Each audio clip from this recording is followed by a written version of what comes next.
Hello and welcome to Confidence Building with Shiny New Entrepreneurs. My name is Kate McCosh and I'm a confidence coach. So today we're going to look at limiting beliefs and how you can tell when they're running the show.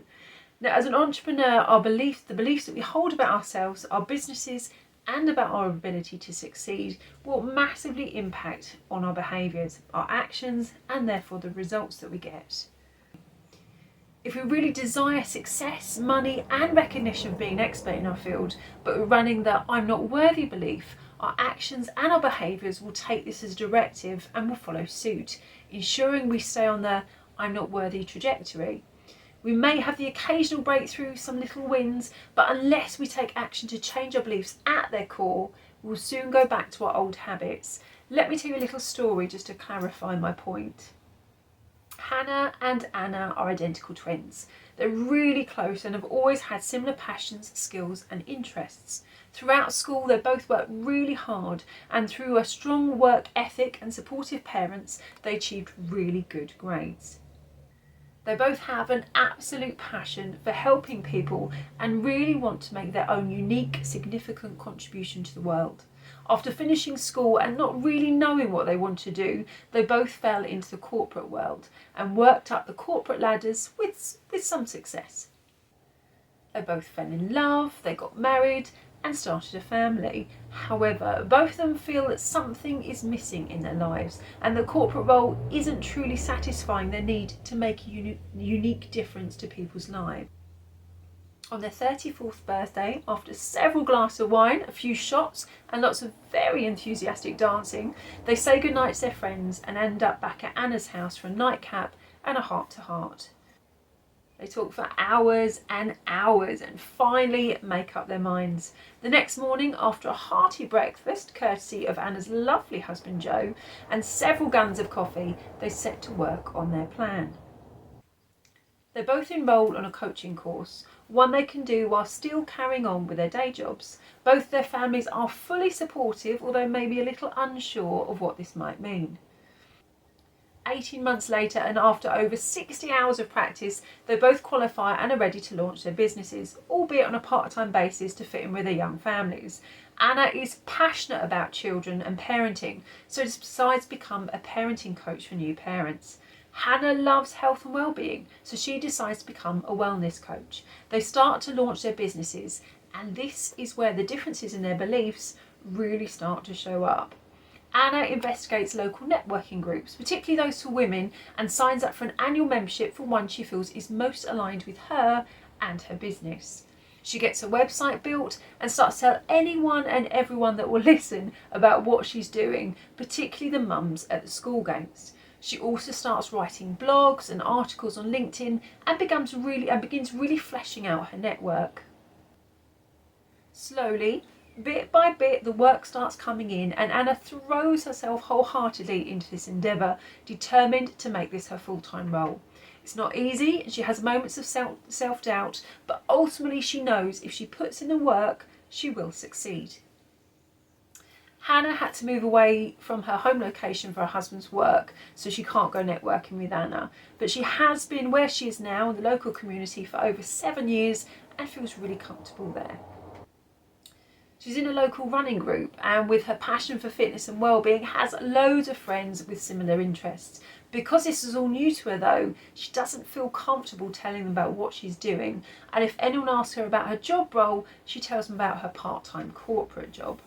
Hannah has dipped her toe in the water with a few local casual networking groups, but she hasn't found the right fit yet and feels a fraud telling them she's a wellness coach when she doesn't have any clients yet, despite lots of success and glowing testimonies from her practice clients. She's hired someone to create a website for her, but can't make her mind up about the colours or the branding, which is really holding her site up.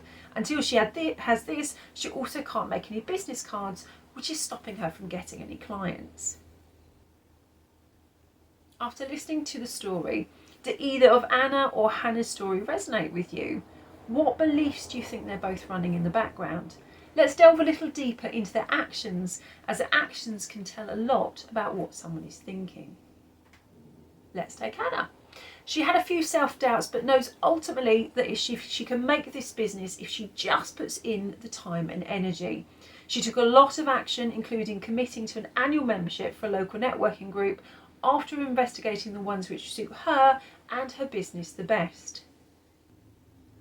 She got her website up and running. She's actively talking about her business, visualising her success and setting herself up as an expert in her field through her articles and engagement on LinkedIn. Anna is most definitely running the belief, I can do this. She may stumble, she will most definitely face challenges, but with this belief, she will overcome them and bounce back. She will succeed. On the other hand, the action or lack of action on Hannah's part speaks volumes. She's just dipped her toe in the water for the casual networking group and hasn't looked at any of the ones that ask for a year-long commitment. She's procrastinating over a website and her business cards and won't mention her business venture to anyone. Now, would the lack of business cards or a website really affect her ability to coach a client? Something that she has over 60 hours experience in and received glowing testimonials for? No, it wouldn't. It has no impact at all on her coaching abilities or the results she can help her clients deliver. Hannah is most definitely running the belief, I'm not good enough or I'm not worthy. And although she may take a few steps towards a business with starting the website and visiting a few local networking groups, she soon stopped in her tracks by her belief. And this shows with her self-sabotaging behaviours, such as not choosing her brand colours. She's delaying the release of her website because if it's delayed, she can blame that on her lack of clients rather than taking full responsibility. She is not taking consistent action, showing up and becoming visible. She's hiding behind I can't possibly see clients until I have a website, get a business card, etc. Now, the whole time Hannah is running this belief, these type of behaviours will continue.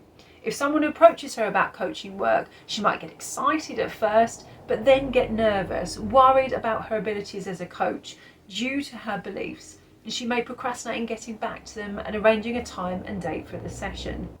Now, all of these behaviours are designed, albeit subconsciously, to persuade the potential client that Hannah is not interested in having them as a client and they should look elsewhere. Once you have a belief, you will subconsciously search for information to back that belief up and ignore anything else to the contrary. You'll behave in ways that are consistent with that belief, such as procrastinating over choosing a network, not talking about your business, and certainly delays in getting back to potential clients. Anything to delay or stop you being found out as a fraud or not worthy. Now, until you take a step back and gain some self-awareness and understand what you're doing and why you're doing it, you can't change your programming. Apart from the fact that Hannah is a twin, her story could have been my own a few years ago. After completing all my courses, I attended a few local networking events, but never found the right one until now.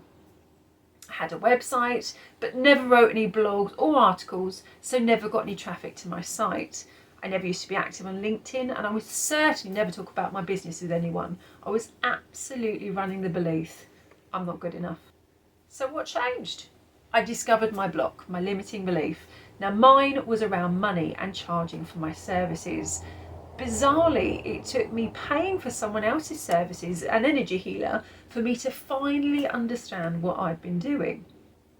Once I had paid the money, I expected results. My whole attitude changed and I was 100% committed to getting results. I put in the time and the effort and the results were staggering.